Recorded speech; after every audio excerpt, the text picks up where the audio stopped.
This film is dedicated to all the U.S. soldiers who have fought and died for our freedom. If Americans actually listened to the veterans that they claim to respect so much, their attitude would change.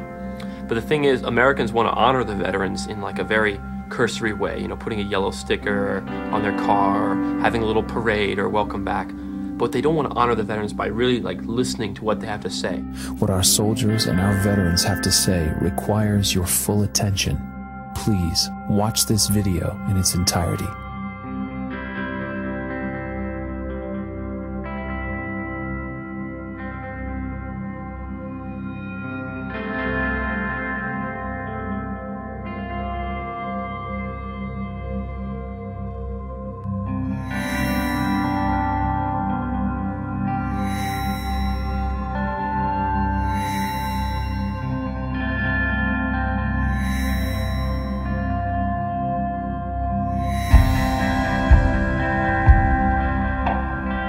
Have you ever read about the reasons they attacked us? We were not attacked because of our actions. They attack us because we've been over there. They want to kill us because of who we are and what we stand for. We're there, occupying their land, and if we think that we can do that and not have retaliation, we're kidding ourselves. But that kind of isolationism, sir, is what caused World War II.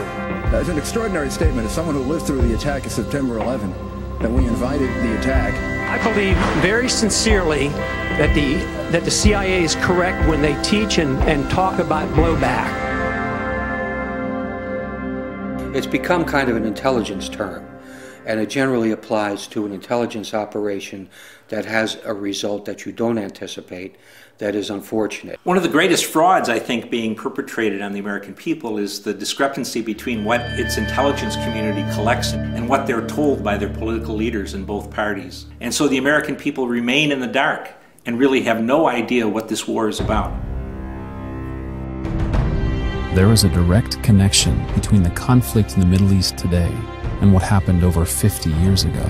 You can even take it back to when the CIA started intervening in there in 1953, when they overthrew the elected government of Mossadegh, and the reason why he was overthrown was because he was going to nationalize the state oil resources, and that would have affected British and American companies. So it was a classic case of using intelligence resources to have a business outcome, and that overthrow put Iran on a course where eventually it wound up with the Shah, who was authoritarian, and any possibility that the country would develop in a democratic way was basically stifled. And then, of course, we had the Iranian Revolution. The Ayatollah Khomeini creates a violently anti-American government. In the CIA's after-action report on what they did in 1953 in Iran, they said this would lead to what they called blowback. The U.S. then made a puppet out of one of the CIA's assets in Iraq, Saddam Hussein. Saddam was anti-Iranian and very fearful of the Iranian Revolution and went to war with Iran. The war went on throughout the 1980s and was extremely bloody. As Iraq began to lose the war, President Reagan sent Donald Rumsfeld to tell Saddam the U.S. would covertly supply him with intelligence and weapons. This is why so many Washington insiders have said, "We know Saddam had weapons of mass destruction. We have the receipts." And this is all pure blowback, where you started with an intelligence operation, and the intelligence operation produced a certain result you thought was okay, the Shah, and then you wind up with a result that's pretty bad. Saddam remained a U.S. ally right up to his invasion of Kuwait. The U.S. feared he might also invade Saudi Arabia and threaten the largest oil reserves on Earth. So U.S. troops were stationed in Saudi Arabia.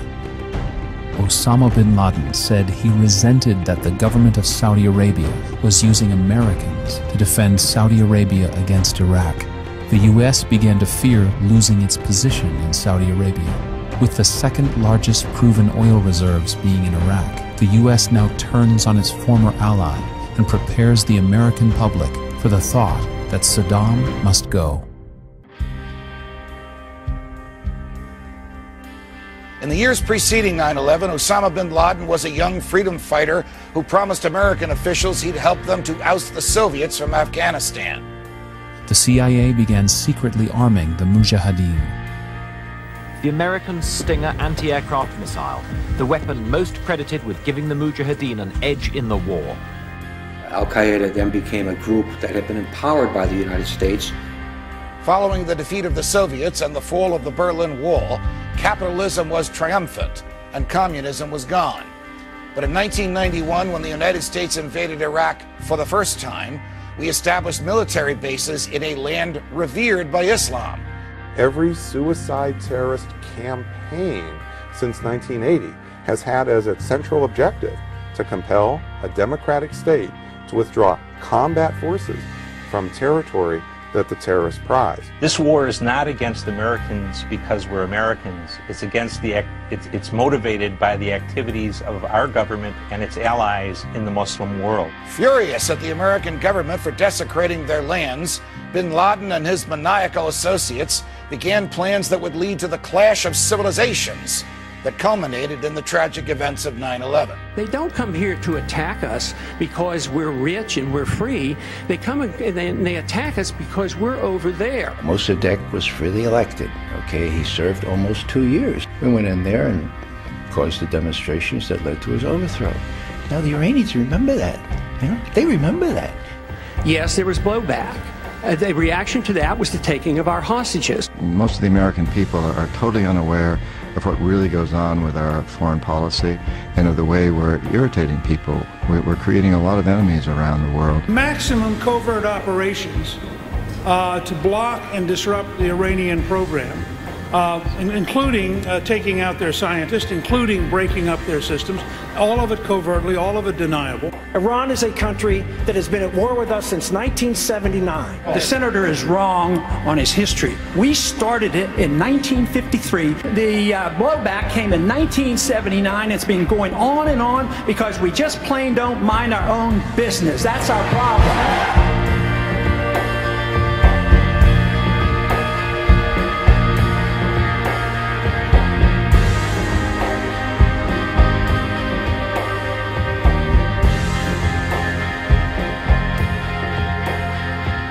We spend $1.5 trillion overseas in wars that we don't need to be in, and we need to cut there, and then put this money back into our economy here. We would profit from getting out of most of these places. The threats would actually recede because our very presence in many places is unwanted. He's the only one who's hawkish on defending Americans in America. A major waterway, the Suez Canal or the Panama Canal, fell into hostile hands. What would you as Commander-in-Chief do, if anything? I'd look at it and study it and find out if it was a threat to our national security and go to the Congress, find out if they want to declare war, who the enemy is, and take care of it and get it over with. You can solve the problems if we follow our Constitution, go to war, only when we declare the war, go in and win them, and get them over with. You get a declaration of war, and you fight it, and you win it, and get it over with.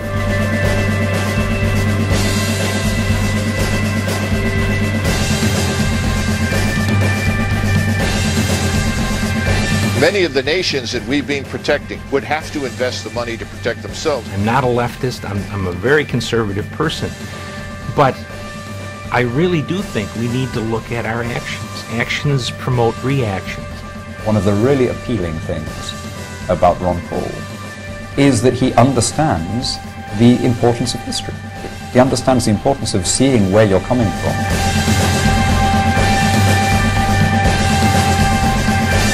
Thomas Jefferson lives. He's Ron Paul.